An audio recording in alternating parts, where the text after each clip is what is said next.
cómo los videojuegos de un punto de simplemente llegar del punto A al punto B, intentaron desarrollar historias, personajes complejos, y en muchos de ellos hay ideas, inscritas de filosofías. Y pienso que actualmente lo que no me gusta de los videojuegos es que como que las personas que juegan no hacen como este contraste con la vida real, con los videojuegos. Como que sí hay como no, digamos, no se enseña a aprender por los videojuegos. Y aparte este juego involucra otros juegos que ha sacado la misma compañía y que han tenido este mismo toque filosófico, psicológico, hasta de novela negra, que es por ejemplo, Alan Wake. Después nace Quantum Break, que es la meditación del tiempo, y Control, que sería sobre la realidad. Entonces vemos escenarios totalmente lynchianos con ese rojo y esa trama.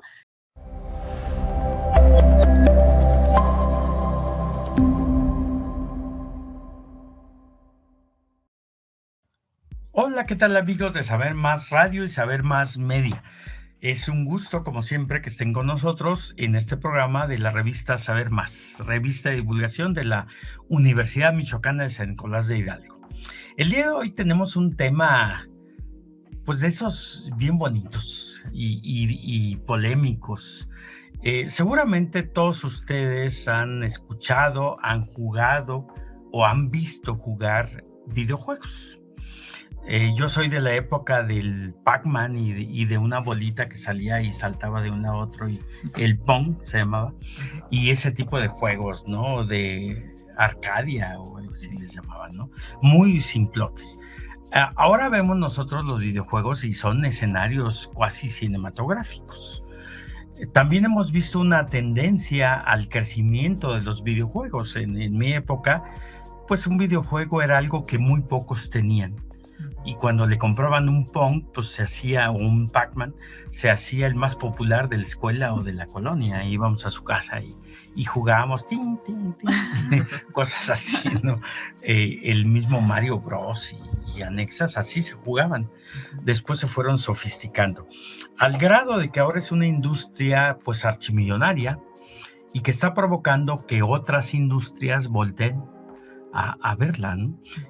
Los cómics, quien lo iba a pensar, iban a terminar convertidos en videojuegos, y los videojuegos en películas, en series de televisión, en camisetas y hasta en estos chicos y chicas que se visten de personajes y que representan toda una historia. Pero además, los videojuegos están llegando a las primeras planas de los principales periódicos del mundo. ¿Quién lo iba a pensar? Que un juego que era un asunto de muchachillos ahora fuera una noticia, porque se va a estrenar la serie respectiva, y sea una noticia de primera plana del New York Times, por ejemplo, o del País, en el caso de en español. Entonces eso nos habla de una industria muy poderosa, pero que tiene repercusiones muy amplias y no necesariamente bien entendidas.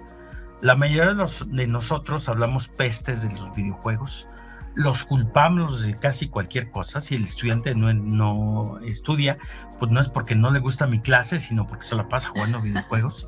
Si el estudiante pues sacó malas calificaciones, es por tu culpa haberle comprado ese juguete.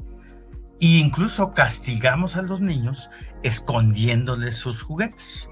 Bueno, para hablar de este universo, o por lo menos de uno de estos aspectos, yo me permití invitar aquí al programa a 3 videojugadores, a 3 fans de los videojuegos, pero que tienen una característica en común.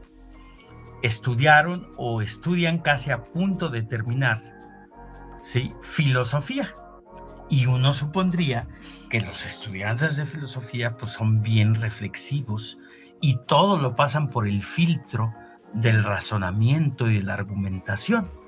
Entonces yo tengo la impresión de que ustedes tienen argumentos sólidos para justificar su afición a los videojuegos. Sí, no quiero que hablen bien o mal de los videojuegos, sino por qué les gusta a ustedes. Entonces, bueno, nos acompañan Wendy, que ya ha estado con nosotros hablando de videojuegos, Francisco, ¿qué tal? Y Daniel, perdón, te iba a decir Javier, y Daniel, ¿sí? Porque ellos dos, además, Daniel y Francisco, van a inaugurar una serie de programas aquí sobre ideas con filo o algo así, creo que le pusimos. Sí. Bueno, no me acuerdo, pero algo así. Ya lo anunciaremos en su debido momento, donde van a hablar de temas interesantes de filosofía para hijos de vecino e hijas de vecino, ¿no? Ujú. Sí, a ese público va dirigido. Entonces, bueno, no sé, Wendy, tú sé que juegas desde hace mucho tiempo y que el juego también te ha generado ciertas animadversiones o por lo menos incomprensiones, ¿no? Sí, un poco. ¿Cómo está tu historia? Bueno, yo empecé a jugar desde muy pequeñita, como por ahí de los 6 años, con Mario Bros, con el Super Nintendo, con el Atari, ¿no? Y luego ya fueron evolucionando. Después entré a la Facultad de Filosofía y dejé de jugar por un tiempo, creyendo que me dedicaba más a las ideas y abandoné. Pero luego ya regresé otra vez a los videojuegos. Hace unos ¿Regresaste 2, 3 porque años. te diste cuenta que te habías equivocado? Sí, me había equivocado. Dije, no, claro que sí. Y que los videojuegos Sí. pueden tener tantas ideas como Claro. queramos, ¿no? Sí, las Sí. tramas son muy interesantes. Exactamente. Y volví y me sorprendí. Daniel, ¿a ti por qué o desde cuándo juegas? ¿Por qué te gusta jugar? Pues en realidad siento que algo común que tenemos por nuestra edad y todo es de que pues crecimos en los videojuegos. ¿Sabes? Yo desde niño pues también Mario Bros o así. O incluso pues ir a las maquinitas, ¿no? Cuando salías a jugar. A las maquinitas Ah, robachicos, sí. ¿no? Sí, pues sí, que ibas a las tortillas y le ponías la maquinita y No comí una en Te tu casa, quedabas güey. Clavado en el O se te juego. quedaban las tortillas allá en la maquinita. Sí. o que te pedían 20 pesos de tortillas y Y le 15. restabas poquito para que te alcanzaran.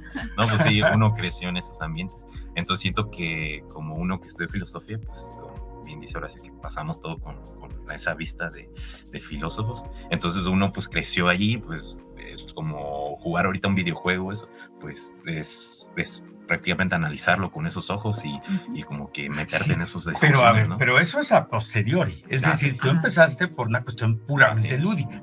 Era divertido, era buena onda, te permitía tener tema de conversación con otros niños. Yo he visto muchos papás, no sé, en tu caso, Francisco, si te ha sucedido, pues que no quieren comprarles, si pueden, por supuesto, porque no son baratos, a sus hijos un videojuego. En realidad, yo tengo la impresión de que están aislando a su hijo del mundo real. No sé, tu caso, ¿cómo llegaste a los videojuegos? Imagino que de manera parecida. En mi caso fue por una videoconsola que me regaló un tío, un Nintendo 64. Pues él es el culpable.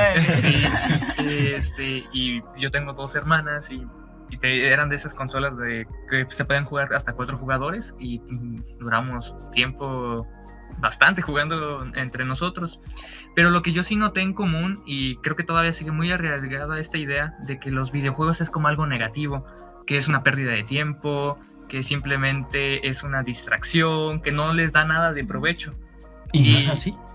Yo, a mi perspectiva, no, porque depende hay muchos juegos como también programas de televisión donde te permiten aprender algo, sacar una lección o simplemente disfrutar como contenido, simplemente satisfacer algo en ese momento, entretenimiento.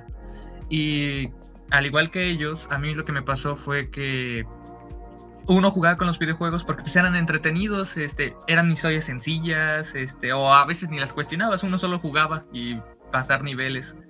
Y ahora que ya también uno estudia filosofía y juega un videojuego, sí ya los ve con otros ojos, ve el impacto que tienen. Y a mí lo que me llama la atención es que como los videojuegos de un punto de simplemente llegar del punto A al punto B, intentaron desarrollar historias, personajes complejos, y en muchos de ellos hay ideas inscritas de filosofías. Y yo siento que eso es como lo más enriquecedor que ahorita tenemos los videojuegos, porque llegan a ser tan complejos y incluso superiores que algunas películas o series, en el hecho de que ya no somos espectadores, sino ya somos partícipe de la historia. A ver, ese es interesante y me da motivo para la siguiente pregunta. Es decir, yo quiero asumir que ustedes han intentado buscar los aspectos positivos de su afición. Es decir, la van a defender. Claro. Sí, pero también creo, por su propia formación, que también pueden detectar aspectos negativos. No sé, Wendy, si me quisieras hablar de qué has percibido como negativo, si es que lo hay, de los videojuegos, además del precio. Bueno, el precio sí, el PlayStation 5 está muy caro.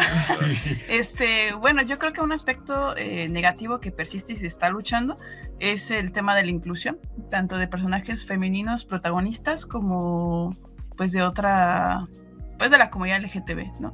Creo que su participación ha sido muy poca por la cantidad de juegos que se producen al año. No entiendo cómo todavía hay personas que dicen que es una ideología impuesta, ¿no?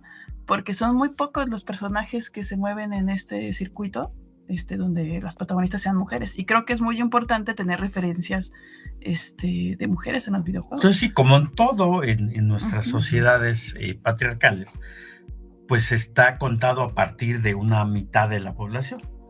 Y es importante que se vaya transformando. Y hemos platicado, aquí hemos tenido oportunidad de platicar de algunos videojuegos que ya empiezan a dar pasos en ese sentido, ¿no? Sí, este sería un aspecto negativo. Porque también hay otro asunto que olvidé mencionar. Sí, no es que no hubiera mujeres, incluso hasta secundarios y todo, o alguno que otro protagónico, pero todavía entraban en ciertos tropos, ¿no? Como el de la damisela en apuros, la compañera que ayuda al protagonista, ¿no? Pero no cobraban, ¿no? Algo así como Penélope Glamour, ¿no? Y ese tipo de papeles. ¿Tú, Daniel, has visto algo que no te guste? Pues en realidad, en sí, como en los videojuegos, me voy a salir un poquito más y como en la interacción con los videojuegos. Y pienso que actualmente lo que no me gusta de los videojuegos es que como que las personas que juegan no hacen como este contraste con la vida real, con los videojuegos. Como que sí hay como no, digamos, no se enseña a aprender por los videojuegos. Entonces, digamos que las personas que juegan videojuegos a veces pierden como esta habilidad de poder sacarle provecho del videojuego en su vida cotidiana. Que hay que decirlo, no es exclusivo del videojuego, no. Es del cine, de la propia literatura, pues es asunto del deporte, donde perdemos la perspectiva de que son manifestaciones de nuestra vida social. Y entonces nosotros la vemos como un motivo de aislamiento, por ejemplo, un motivo de confrontación con nosotros, en lugar de tratar de sacar a otro tipo de aspectos. Hay gente que se mete al cine, como en La Rosa Púrpura del Cairo, y se va de la sociedad de esa vida tan dura a través del cine, pero no transforma esa realidad. Entonces, bueno, no sirvió de nada, ¿no? Me imagino que es a lo que te refieres. Sí, porque, bueno, pensando así como... recuerdo que estaba como a inicios de la prepa cuando estaba jugando el juego God of War. Y creo que en la prepa más o menos lo que se estaba discutiendo era la mitología griega. Entonces yo recuerdo que yo aprendí por el juego, o sea, yo estaba, porque yo me sentía que yo pues ahí peleaba con Zeus y todo. Entonces como que uno se va metiendo y haces que pues... ¿Y quién ganó? No, pues al último termina pues el personaje desarrollando pues su batalla. Sí. Estamos a punto de irnos a la primera pausa, sí, pero bueno, no sé si el público alcanza a percibir que hay una perspectiva diferente de ver algo que es eminentemente lúdico. Es más, muchos de estos videojuegos de los que ustedes han estado hablando antes de entrar al aire, pues es probable que los diseñaron, quienes los escribieron, ni siquiera pensaron en una segunda o tercera intención. Pero nosotros somos capaces de encontrar esas lecturas. A veces vemos una película y a lo mejor el director quería decirnos una cosa y nosotros entendimos otra. Y eso es un potencial enorme, porque cualquier película, por mala que sea, cualquier videojuego, puede tener elementos de reflexión. ¿Qué les parece si vamos a la pausa y regresamos ahora sí con lo bueno? Vamos. Perfecto.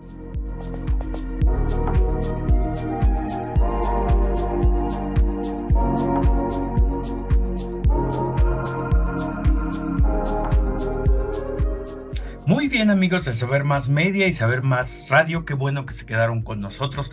Estamos hablando de videojuegos, y cuando estamos hablando de videojuegos, estamos hablando de emociones.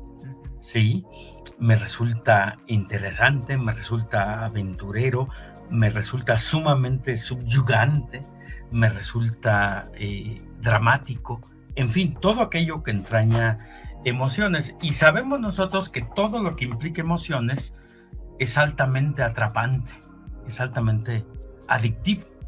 Sí, incluso las drogas, esa es una de las razones de por qué son tan adictivas. Bueno, la música, la danza, el teatro, pues al momento en que despiertan nuestras emociones, pues ya se convirtieron para nosotros en una necesidad. Y eso pasa con los videojuegos, es decir, no es gratuito que haya millones de personas jugando o enganchadas. Y uno pudiera suponer, pues, que son los vaguitos, que son los junior, que son, pues, los que no tienen nada mejor que hacer. Pero aquí estamos viendo a 3 estudiantes de filosofía, bueno, 2 a punto de egresar y una ya egresada. Es decir, ¿qué les gusta jugar? Y entonces de inmediato nos viene a la cabeza un contraste entre los prejuicios que tenemos contra los videojuegos y gente muy inteligente que dedica buena parte de su tiempo a jugar. Fuera del ámbito lúdico, porque está divertido. ¿Por qué les gustan los videojuegos? ¿O qué te gusta, por ejemplo, a ti, Wendy? ¿Cuál es tu videojuego favorito y por qué? Bueno, favoritos tengo muchos, pero creo que una de las razones que me motiva un juego tiene que ser la trama. Tengo que ver algo complejo, algo que me vaya ahí a estallar la cabeza. Y Pues uno el de ellos... ping-pong No. de plano. Bueno, como decíamos hace rato, esos juegos Pac-Man. nacieron para entretener. Estos Sí. también, pero ya tienen otras tramas, cosas más complejas. Y nosotros, por esta carrera, pues nos encantan los problemas. Entonces, uno de ellos es Control. Es un juego que hizo una compañía que se llama Remedy.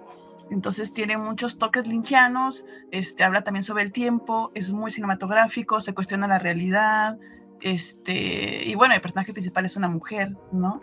Que va cobrando todavía mucho más relevancia en la historia y va a rescatar a su hermano, también va a saber qué pasó con él, ¿no? En este otro mundo. Y aparte este juego involucra otros juegos que ha sacado la misma compañía y que han tenido este mismo toque filosófico, psicológico, hasta de novela negra, que es por ejemplo, Alan Wake. Después nace Quantum Break, que es la meditación del tiempo, y Control, que sería sobre la realidad. Entonces vemos escenarios totalmente lynchianos con ese rojo y esa trama, que por eso yo decía, bueno, el Control no es para todos, porque mucha gente entra a jugarlo y dice, ¿sabes qué? Ya me aburrió la trama. Hablan mucho, a veces no entiendo nada, pero bueno, para mí es mi favorito. Sí, entonces a ti te permite reflexionar en torno a estos temas, que por demás son las grandes preguntas, ¿no? El tiempo, la naturaleza, el ser, son cosas pues que no hemos resuelto aún. Entonces, bueno, eso es interesante. Francisco. En mi caso, yo siento que obviamente depende mucho de las personas, ¿no? Como hay tantos ámbitos en literatura, también como en videojuegos, hay géneros de videojuegos para cualquier persona. Y en mi caso, yo tengo como 2 ámbitos en los que me gustan realmente por su historia, que son enganchantes y cómo te sumergen en su mundo, y por su jugabilidad, que sean divertidos, sean entretenidos, depende del humor que uno traiga. Pero uno de mis favoritos fue Fallout, el 4, que te sitúa como en una realidad, un mundo post-apocalíptico después de que todo el mundo se fuera inmerso por bombas nucleares y los únicos sobrevivientes fueron aquellos que se refugiaron en búnkeres.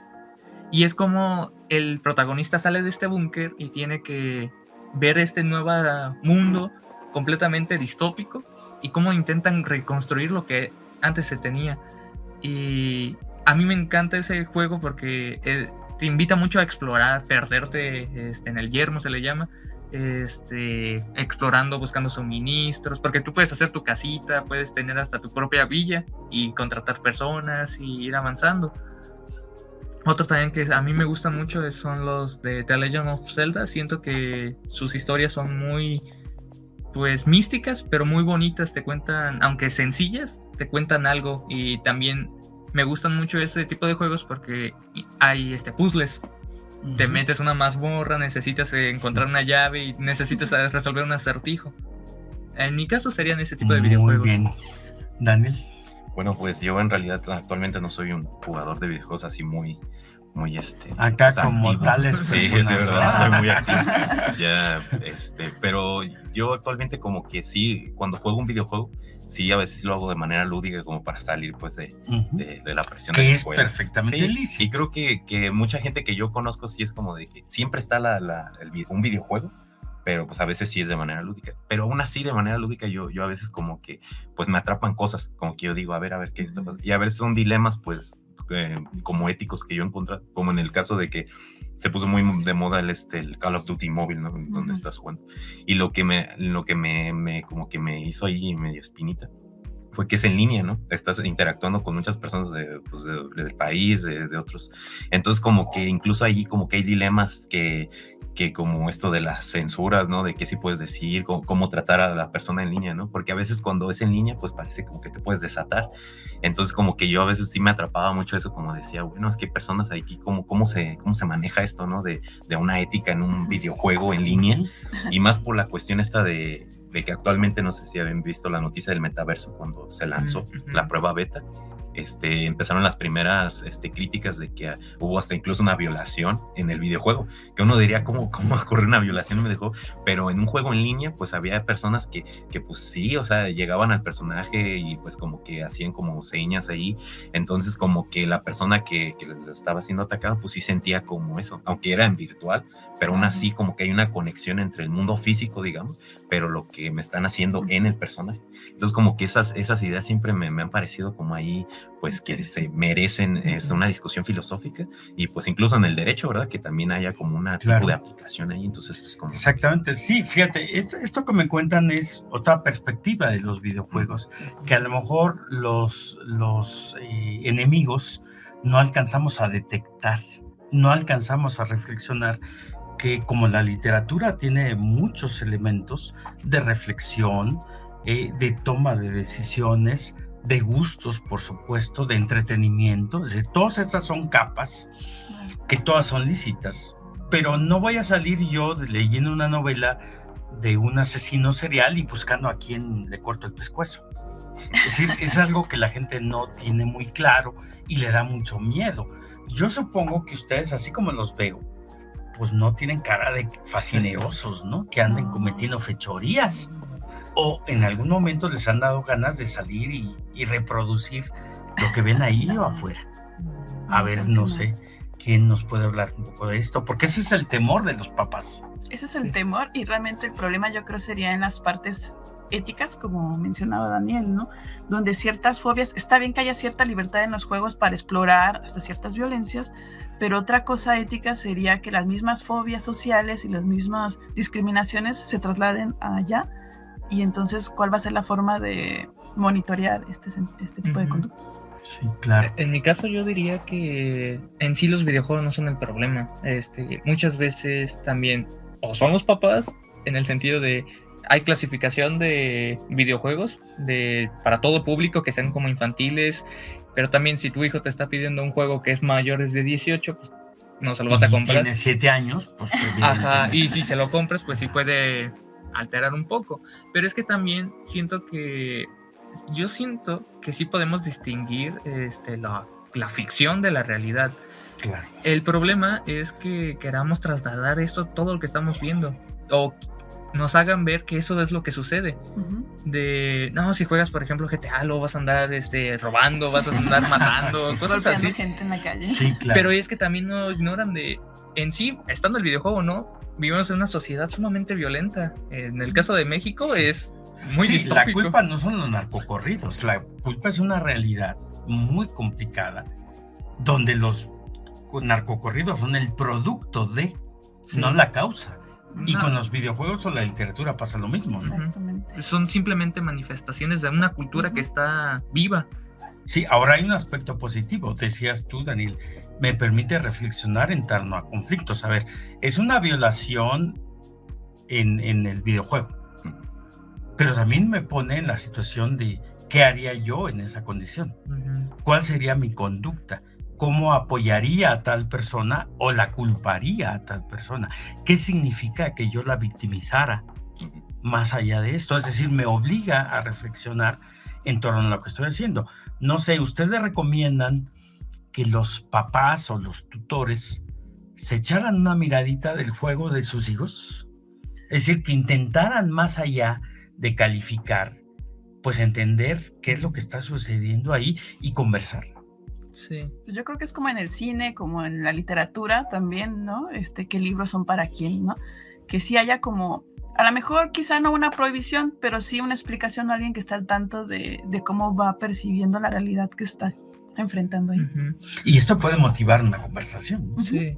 Yo diría que también, por ejemplo, hay videojuegos que te permiten tener charlas sobre temas delicados.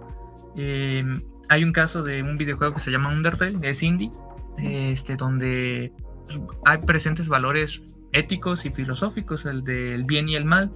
Yo decido matar a mis enemigos o perdonarles la vida. Y también mis implicaciones o decisiones que haga van a reflejar en el resultado final, o sea, en la batalla final. Y eso permitiría, por ejemplo, a un niño de 12 años que jugara el juego decir, oye, pues las acciones que hagas tienen repercusiones, no simplemente lo haces por hacer, sino cada acción tiene su reacción y debes de también tomar la responsabilidad de tus acciones.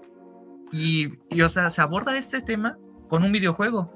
Yo siento que los videojuegos se tenían que tomar como herramientas. Sí, a ver, estamos casi cerrando el programa, pero eso decía yo, es otra perspectiva del videojuego, y a mí me gustaría que todos tuviéramos esa perspectiva de las películas, de la música, ¿sí?, de la literatura, etcétera. Es decir, que son reflejo de lo que pasa afuera, no son sustituto, pero además ese reflejo me permite ahora sí ir afuera, al mundo real, y pensar que viéramos a los videojuegos como la literatura, como un entrenamiento de nuestro cerebro en un simulador, y que aprendiéramos ahí cómo me comportaría yo en una condición real, que implica esa toma de decisiones, por ejemplo, ¿no? Sería muy interesante. Yo sé que el tema no se agota en un programa, que hay para mucho y hay muchísimos videojuegos. ¿Qué les parece si seguimos en otra ocasión hablando de este tema? Y seguramente a los padres les va a interesar mucho, padres y madres. Sí, perfecto. ¿Sí? Oigan, les agradezco su presencia y pues nos vemos en la siguiente.